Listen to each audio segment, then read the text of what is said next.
முதல் பாகம். அத்தியாயம் 1. மூக்கை விடைத்தபடி பாய்ந்து கொண்டிருந்தன குதிரைகள். மேடு பள்ளமற்ற பாதை இன்னும் விரைந்து வா என்று தேரோட்டியை அழைத்தது. தேரை ஓட்டும் ஆதன் குதிரையின் கடிவாளத்தை சுண்டியபடி வேகத்தை மேலும் அதிகப்படுத்தினான். அதிகாலையில் இருள் கலையத் தொடங்கிய போது இவர்கள் புறப்பட்டனர். அருக நாட்டை ஆளும் சிறுகுடி மன்னன் செம்பனின் தென்திசை மாளிகை அது. அங்குதான் நேற்றிரவு தங்கல். அதுவரை தேரை ஓட்டி வந்தவன் நாகு. இனி அடர் காட்டுப்பகுதியில் பயணம் இருக்கும். இந்த நிலப்பாதையை நன்கு அறிந்து தேரோட்டி இவனது பெயர் ஆதன். நாளை இவன்தான் உங்களை அழைத்துச் செல்வான் என்று கூறி வணங்கி விடைபெற்றான். புறப்படும்போது நாகுவிடம் ஆதன் கேட்டான், இவர் யார்? மன்னரின் சுற்றத்தாரா? இல்லை, இவரின் அடிமை நான் என்று மன்னரே என்னிடம் கூறினார். பதில் கேட்டு ஆதன் நடுக்குற்றான். சற்று நிதானித்து, அப்படியென்றால் ஏன் தனியாக வந்திருக்கிறார்? உடன் பாதுகாப்புக்கு யாரும் வரவில்லையா?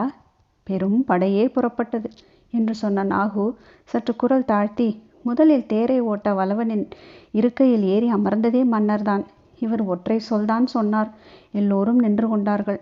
நான் மட்டும் அவரை அழைத்து கொண்டு வந்தேன். சொல்லிவிட்டு புறப்பட தயாராகும்போது ஆதன் மீண்டும் கேட்டான், மன்னர்களை ஆளும் இந்த தெய்வத்திற்கு தனித்த பெயர் ஏதும் இருக்கிறதா? பெரும்புலவர் கபிலர். ஆதன் இரவு முழுவதும் தூங்கவில்லை. பதற்றத்திலேயே இருந்தான். பொழுது விடிந்தது. தூக்கமின்மையை காட்டிக்கொள்ளாமல் உற்சாகமாக குதிரையை பூட்டி தேரை தயார் செய்தான். மாளிகையிலிருந்து கபிலர் வெளியேறி வந்தார். நரை முழுமை கொள்ளாத தாடி. வேந்தனைப் போல தலைமுடியை உச்சியில் முடிச்சிட்டு சிறுகோள் ஒன்றை செருகியிருந்தார். பேரறிவின் இருமாப்பு கண்ணொளியில் மின்னியது. பார்த்ததும் நெடுஞ்சான்கடையாக விழுந்து வணங்கினான் ஆதன். அவரது வாழ்த்து சொல் காதில் கேட்க எழுந்து திரும்பிய போது அவர் குதிரையின் கழுத்தை தடவி கொடுத்து கொண்டிருந்தார். குதிரைகள் புதிய மனிதர்களை தொடவிடாது. ஆனாலும் தேரில் பூட்டப்பட்டிருந்ததால் ஓரளவுக்கு மேல் அதனால் விலகவோ முகத்தை திருப்பவோ முடியவில்லை. மயிலும் குதிரையும் தனது மொத்த அழகையும் நீண்டு திருப்பும் கழுத்தில் வைத்திருக்கிறது என்று சொன்னவர் சிரித்த முகத்தோடு தேரில் ஏறினார். ஆதன் மிக திறமையான தேரோட்டி. பயணத்தின் அதிர்வு பசுந்தோள் மெத்தையை கடந்து உடலில் உணர முடியாதபடி தேரை செலுத்துவான். அவன் நினைத்ததை விட வேகமாகவே வேட்டுவன் பாறைக்கு வந்துவிட்டான்.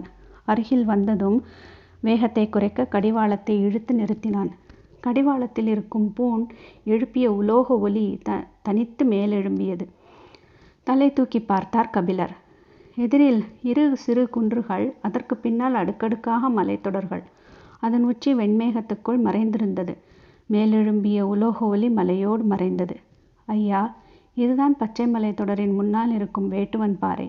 இந்த வழியாகத்தான் பாரியின் பரம்பு மலைக்கு போக வேண்டும் என்று கேள்விப்பட்டிருக்கிறேன். கபிலர் வண்டியை விட்டு கீழே இறங்கி பார்த்தார். கண்ணு கெட்டும் தூரம் வரை மலை விரிந்து கிடந்தது. நீர் வற்றிய காட்டாற்றை கடந்து வேட்டுவன் பாறையில் பாதி ஏறுவது வரை ஆதன் நின்று பார்த்து கொண்டே இருந்தான். இதற்கு முன்னால் பரம்பு நாட்டுக்கு போனது கிடையாது. பாதை எவ்வளவு தூரம் இருக்கும்? துணைக்கு யாராவது வருவார்களா?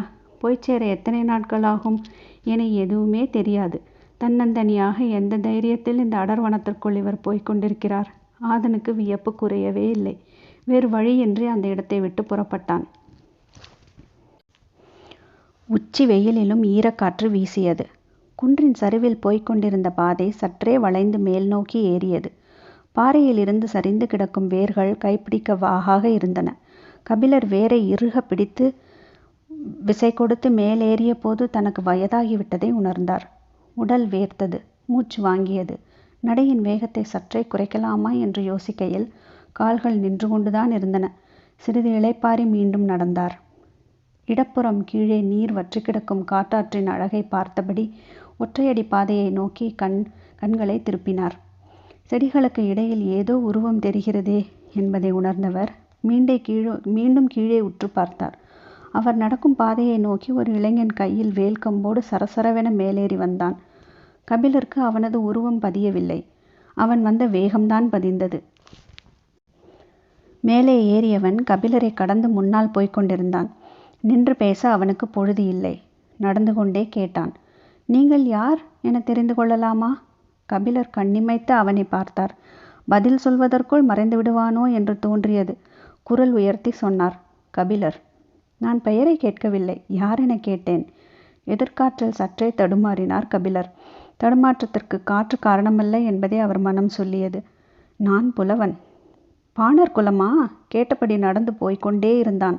அவனை பார்ப்பது, பாதையில் கவனம் கொள்வது, பதில் சொல்வது என்ற 3 வேலைகளை கபிலர் செய்ய வேண்டியிருந்தது. இல்லை, பாணர்கள் பாடல் பாடுபவர்கள், இசைஞர்கள், கலைஞர்கள். நான் அவர்கள் இல்லை. நான் புலவன், எழுதக் கற்றவன். பதில் சொல்லி முடிக்கும்போது கேள்வி வந்தது. எழுத்து என்றால்? மலையேறும் ஒரு பாதையில் இவ்வளவு தூர இடைவெளியில் ஒரு உரையாடலா? உரத்த குரலில் பதில் சொல்வதற்கு மூச்சுக்காற்று ஒத்துழைக்க மறுத்தது. ஆனாலும் கபிலர் உரத்தே சொன்னார். மரத்தை ஓவியமாக வரைந்து பார்த்திருக்கிறாயா? பார்த்திருக்கிறேன். குகைப்பாறையில் நிறைய மரங்கள் ஓவியமாக வரையப்பட்டுள்ளன. அதேபோல் நாம் பேசும் பேச்சின் ஒலியை ஓவியமாக வரைவதுதான் எழுத்து. அவனது நடையின் வேகம் கொஞ்சம் குறைந்தது. யோசிக்கிறான் என்று புரிந்தது. அவனை கொஞ்சம் உள்ளிழுக்க முடியும் என்ற நம்பிக்கை கபிலருக்கு வந்தது. உனது பெயர் என்ன? நீலன். இங்கே வா, வரைந்து காட்டுகிறேன் என்று சொல்லி கபிலர் கீழே கிடந்த காய்ந்த குச்சியை குனிந்து எடுத்தார். அவன் சட்டென அருகில் வந்தான். அதை கவனித்தபடியே குச்சியால் கீறி அவனது பெயரை மண்ணில் எழுதினார். அதை பார்த்ததும் உதட்டோரத்தில் ஒரு இளஞ்சிரிப்பு. மீண்டும் நடக்கத் தொடங்கியவன், நான் என்ன யானையின் சாணத்தில் செரிக்காமல் கிடக்கும் ஈக்கையைப் போலவா இருக்கிறேன்? எதிர்காற்று மீண்டும் அடித்து கபிலரை தள்ளாட வைத்தது. நீலன் வேகமாக போய்க் கொண்டிருந்தான். கபிலர் அவனை ரசிக்கத் தொடங்கினார். அவனது வேகம், இறுகி திரண்ட உடல், வீரனுக்கே உரிய மிடுக்கு, சிறு கண்கள், உள்ளத்தில் இருந்து உருவாகும் கேள்விகள். அவன் கையில் இருக்கும்போதே வேல் இவ்வளவு வேகமாக போகிறதே, அவன் எரிந்தால் எவ்வளவு வேகம் கொள்ளும் என யோசித்த கபிலர், இந்த இடைவெளியில் கேள்வியை நாம் ஆரம்பித்து விடுவோம் என முடிவு செய்து, உனக்கு மனமாகிவிட்டதா என்றார். இல்லை, விரைவில் நடக்கும். சற்று இடைவேளையிட்டு சொன்னான். என் அவளை பார்த்து விட்டு வருகிறேன். எங்கே இருக்கிறாள்? அதோ அந்த மலையின் பின்புறம் இருக்கிறது அவளது குடில். அந்த மலைக்கு பின்புறமா? ஓசையின் நீளமே உணர்வைச் சொன்னது. நாள்தோறும் இவ்வளவு தூரம் போய் வருவாயா? நாளும் 2 முறை போய் வருவேன். சில நாட்களில் 2 முறை இங்கு வந்து செல்வேன். கபிலருக்கு அவன் மீதான ஈர்ப்பு இன்னும் கூடியது. ஓர் ஊஞ்சலைப் போல 2 குன்றுகளுக்கும் இடையில் தினமும் ஆடுகிறவன் என்று மனதில் ஒரு சித்திரம் உருவாக்கி கொண்டிருக்கையில் கேள்வியை அவன் தொடுத்தான். பெண்ணின் இதழ் இவ்வளவு சுவையேறி இருக்கிறதே, எப்படி? அந்த இளஞ்சிரிப்பு கபிலரின் உதட்டோரத்தில் வந்து உட்கார்ந்தது. ஊஞ்சலில் தன்னையும் ஏற்ற நினைக்கிறான். சரி, அவனது வேகத்தை குறைத்தால் போதும் என நினைத்தவர் பதில் சொல்லும் முன் அடுத்த கேள்வியை அவனே கேட்டான். உங்களுக்கு மனமாகிவிட்டதா? இல்லை. அப்படியென்றால் நான் உங்களிடம் இந்த கேள்வியை கேட்டிருக்கக்கூடாது அல்லவா? ஏதாவது ஓர் இடத்தில் நின்றால் தானே பதில் சொல்வதற்கு. கணப்பொழுதில் 3 குப்பு தாவுகிறான். இவனை எப்படி அடைத்து நிறுத்துவது என யோசித்த கபிலர், உனக்கும் தான் மனமாகவில்லை என்றார். நான் வீரன். கபிலர் திகைத்து போனார். இவன் என்னை என்ன சொல்ல வருகிறான் என யோசிக்கையில் அவன் பதிலை தொடர்ந்தான். எப்போது போர் மூளும் என தெரியாது. பரம்பு நாட்டுச் சூழவும் எதிரிகள். போர்க்களத்தில் நான் சாயும்போது எனது ஈட்டியை இறுக பற்றி முன்னேற என் மகன் வந்து நிற்க வேண்டும். வீரர்களின் வாழ்வு மிக குறுகியது. நிதானமாக வாழ்ந்து எழுத்துக்களெல்லாம் கற்று நாடுதோறும் பயணம் போய் ஒருக்காத தூரத்தை 3 நாழிகை நடந்து கடக்க எங்களுக்கு அவகாசம் இல்லை புலவரே. ஊஞ்சல் அறுபட்டு தான் மட்டும் விழுவது போல் உணர்ந்தார் கபிலர். வேட்டுவன் பாறையின் 2வது குன்றில் கால் பதிக்கும் வரை கபிலர் அவனிடம் பேச்சு கொடுக்கவில்லை. அவனை பற்றிய ஒரு கணிப்பை உருவாக்கி கொள்ள முடியவில்லை. எதை உருவாக்கினாலும் அடுத்த கணமே அதை குலைத்து விடுகிறான். அவன் கையில் வைத்திருக்கும் வேல் முனையை விட கூர்மையானதாக இருக்கிறது அவன் அளிக்கும் பதில்கள். அவனை கணிக்க முடியவில்லை என்பதை மனம் ஏற்கவில்லை. ஆனால் ஒன்று புரிந்தது. அவனது நடைவேகத்துக்கு எங்கோ போயிருக்க வேண்டும். அவ்வாறு போகாததில் இருந்து அவன் தன்னை அழைத்து கொண்டு போகிறான் என ஊகித்தார் கபிலர். சிறிது நேரத்திற்கு பின்னர் மௌனம் கலைத்து பேசத் தொடங்கினார். பாரியின் பரம்பு மலை எவ்வளவு தொலைவில் இருக்கிறது? இந்த நாட்டின் பெயர்தான் பரம்பு நாடு. பாரி இருக்கும் மலையின் பெயர் ஆதிமலை. அந்த மலையில்தான் வேளிர் குலத்தை தோற்றுவித்த மாவீரன் எவ்வி தலைநகரை உருவாக்கினான். நிலப்பகுதிக்கு வந்து பாணர்கள் பாடிய பாடல்களிலிருந்தே பலவற்றை நாம் ஊகித்து கொள்ளலாம். ஆனால் உண்மை எவ்வளவு விரிவுடையதாக இருக்கிறது என யோசித்தபடி கபிலர் கேட்டார். அங்கு இருந்துதான் பாரியின் அரசாட்சி நடக்கிறதா? கேள்வி நீலனுக்கு சிரிப்பை உண்டாக்கியது. பாரி அரசன் அல்லன், வேளிர் குலத் தலைவன். நாட்டை ஆள்வதைப் போல காடும் ஆளப்படுகிறது என நீங்கள் நினைக்கிறீர்கள். காட்டை யாராலும் ஆள முடியாது. சின்னஞ்சிறு மனிதனால் என்ன செய்ய முடியும்? பகை, துரோகம், வீரம், சாவு, அவ்வளவுதான். ஆனால் காட்டை பாருங்கள், எண்ணிலடங்கா உயிர்கள், ஒவ்வொன்றும் அளவில்லா ஆற்றல் கொண்டது. ஒரு பச்சிலையை வாயில் வைத்தால் அந்த கணமே நீங்கள் செத்து மடிவீர்கள். துளிர்விடும் ஒற்றை இலை உங்களின் வாழ்வை முடித்து வைக்க போதுமானது. உங்களால் முடிவு செய்ய முடியுமா?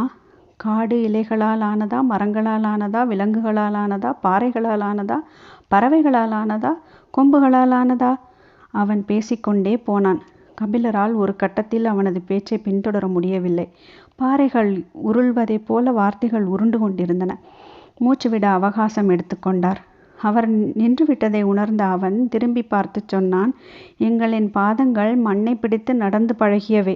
சமவெளியில் வாழும் உங்களின் பாதங்கள் மண்ணில் தேய்ந்து நடந்து பழகியவை. பாதடியை கழற்றிவிட்டு பாதையை முன்னெடுத்து வையுங்கள். பற்களைப் போல விரல்களுக்கும் கவ்வி பிடிக்க தெரியும். இத்தனை ஆண்டுகளுக்கு பிறகு தனக்கு ஒருவன் நடைபயில சொல்லிக் கொடுக்கிறான். இளம் பருவத்தில் இப்படித்தான் ஏமாற்றி பழக்கினார்களா? சீரூர் மன்னன், முதுகுடி மன்னன், குறுநில மன்னன், சேர சோழ பாண்டிய மூவேந்தர்கள், கல்வியில் சிறந்த சான்றோர்கள், அறவோர், எட்டி பட்டம் சூடிய பெருங்குடி வணிகர்கள் என எத்தனையோ பேரோடு கழிந்து போன இந்த காலங்களில் மொழியும் அறிவும் என்னுடன் எப்போதும் நிலை கொண்டது. ஆனால் ஒருபோதும் எனது தாயின் நினைவு தோன்றியது இல்லை. கணப்பொழுதில் என்னை எனது தாயின் மடியில் கொண்டு போய் சேர்த்து விட்டானே, முன்னால் போகும் இவன் யார்? கபிலர் ஒருவித உணர்ச்சி மேலிட்டவராக பாதடியை கழற்றிவிட்டு அவனை நோக்கி நடந்தார். அவன் குன்றின் உச்சியை அடைந்து அவரது வருகைக்காக காத்திருந்தான். அவர் மூச்சு வாங்கியபடி உச்சியை நெருங்கினார். எதிரில் பெரும் மலைத்தொடரின் அடுக்குகள் தெரிந்தன. நீலன் சொன்னான், முதல் அடுக்குக்கு காரமலை என்று பெயர். அதன் மேல் நின்று பார்த்தால்தான் 3ஆம் அடுக்கை பார்க்க முடியும். அதுதான் ஆதிமலை. உச்சிக்கு வந்ததும் அதுவரை இல்லாத வேகத்தோடு காற்று வந்தது. அவரை தள்ளியது. உடலை சற்று திருப்பி காற்றின் வேகத்துக்கு ஈடு கொடுத்து நின்றபடி எதிர் திசையை பார்த்தார். நீண்டு கிடக்கும் மலைத்தொடர் தனது இரு கரங்களையும் விரித்து அவரை அழைப்பது போல இருந்தது. நீலன் சரிவில் இறங்கத் தொடங்கினான். இனி வேகமாக நடக்க வேண்டும். பொழுது சாய சிறிது நேரம்தான் இருக்கிறது. மலையின் விளிம்பை சூரியன் கடந்துவிட்டால் ஒரு பனை தூரத்தை கடப்பதற்குள் இருள் நம்மை அடைந்துவிடும். அதன் பிறகு நீங்கள் நடப்பது கடினம். விரைவில் வாருங்கள் என்று சொல்லியபடி தாவிச் சரிந்தான். கபிலர் வேகமாக இறங்கத் தொடங்கினார். அவன் நடக்கவில்லை, தாவி கடந்து கொண்டிருந்தான் என்பதை பார்த்தவாறு சிறு புதர்களை விலக்கி வேகமாக நடக்க முயன்று கொண்டிருந்தார். ஏறும்போது முன்னால் செல்பவன் எவ்வளவு தூரம் போனாலும் ஆளை பார்த்து விட முடியும். இறங்கும்போது அப்படி இல்லை. அங்கொன்றும் இங்கொன்றுமாக அவனது உருவம் மறைந்து தெரிந்தது. பேச்சு கொடுத்தால் மட்டுமே அவனை பின்தொடர முடியும் என்பதை உணர்ந்த கபிலர் கவனமாக நடந்தபடி கேட்டார். காடுகள் கொம்புகளால் ஆனதா என்று எப்படி கேட்டாய் என்றார். கொம்புகள் என்றால் விலங்குகளின் கொம்புகள் என்று நினைத்து விட்டீர்களா? நான் மரங்களின் கொம்புகளை சொன்னேன். கபிலருக்கு விளங்கவில்லை. கழுத்தை நீட்டி பார்த்தார். அவன் எந்த புதரை தாண்டி போய்க் கொண்டிருக்கிறான் என தெரியவில்லை. சத்தமாக குரல் கொடுத்தார். கொப்புகளை கொம்புகள் என்று சொல்கிறாயா? இல்லை, நாங்கள் மரத்தின் வேர்களை மரக்கொம்புகள் என்றுதான் சொல்வோம். மரம் மேல் நோக்கி வளருவது அல்ல, கீழ் நோக்கி வளருவது. இறுகிய மண்ணையும் கரும்பாறையையும் தனது கொம்புகளால் பிளந்து கொண்டு அது உள் செல்கிறது. மரத்தின் முழு ஆற்றலும் அதன் கொம்புகளில்தான் இருக்கிறது. உடலை விட நீளமானவை அந்த கொம்புகள். தான் கற்றவற்றை ஒருவன் தலைகீழாக புரட்டி போட்டு கொண்டிருக்கிறான் என தோன்றிய போது முன்வைத்த வலது கால் இடறியது. சிறு பாதையில் பாதம் நழுவிச் சரிந்தது. பக்கத்தில் இருந்த செடியை பிடித்து கீழே விழுந்து விடாமல் நின்றார் கபிலர். கால் இடறி கற்கள் உருளும் சத்தம் கேட்டதும் நீலன் வேகமாக மேலேறி வந்தான். பக்கத்தில் இருந்த வேம்பின் மீது கை சாய்த்து நின்றார் கபிலர். சிறிது நேரம் உட்காருங்கள் என்று சொன்னவன் பாதங்களை உள்ளங்கைகளால் பிடித்து தசைகளை இழுத்து விட்டான். அவரது முகத்தை பார்த்தபடி, நடக்கலாமா என்றான். கொஞ்சம் பொறுப்பா என்பது போல் அவரது பார்வை இறைஞ்சியது. கிடைத்த வாய்ப்பை பயன்படுத்தி தன்னை ஆசுவாசப்படுத்தி கொண்டார். வேப்பம்பூக்கள் சுற்றிலும் உதிர்ந்து கிடந்தன. பூக்களை எடுத்து உள்ளங்கையில் வைத்து உற்று பார்த்தார். மூச்சுக்காற்றில் பூக்கள் அசைந்தன. பேச்சு கொடுத்தால் உட்கார்ந்திருக்கலாம், நேரத்தை சிறிது நீட்டிக்கலாம் என யோசித்த கபிலர், வேப்பம்பூ யாருக்கு உரியது என்று தெரியுமா என்றார். சிற்றெரும்புக்கு உரியது. கபிலர் பதற்றம் அடைந்தார். நான் அதை கேட்கவில்லை. வேப்பம்பூ மாலை யார் சூடுவதற்கு உரியது தெரியுமா? என்று கேட்டுவிட்டு ஏதாவது பதிலை சொல்லிவிடுவானோ என்ற பதற்றத்தில் அவரே பதிலையும் சொன்னார். பாண்டிய மன்னனுக்குரியது. சரி, அப்படியே நடக்கத் தொடங்குங்கள். நான் அருகிருந்து அழைத்துச் செல்கிறேன் என்றான். கபிலர் நடக்கத் தொடங்கினார். எட்டு வைக்கும்போது கால் நரம்பு சுண்டுவது போல் இருந்தது. சூரியனின் அடி விளிம்பு காரமலையின் தலையை தொட்டது. முன்னால் நடந்தபடியே கேட்டான். வயல் நண்டை பார்த்திருக்கிறீர்களா? சம்பந்தமில்லாமல் கேட்கிறானே என எண்ணியபடி பார்த்திருக்கிறேன் என்றார். வயல் நண்டின் கண்கள் வேப்பம்பூவை போலத்தான் இருக்கும். உங்கள் பாண்டியன் வயல் நண்டை மாலையாக அணிந்து கொள்வானா? கேட்டபடி நமட்டுச் சிரிப்போடு 4 எட்டு முன்வைத்து தாவிச் சென்றான். கபிலர் திடுக்கிட்டார். பெரும் வேந்தனை சாதாரண வீரன் ஒருவன் இவ்வளவு தாழ்த்தி தன்னிடம் பேசுகிறானே, இதை கேட்டுக்கொண்டிருப்பது அறமல்ல என்று தோன்றியது.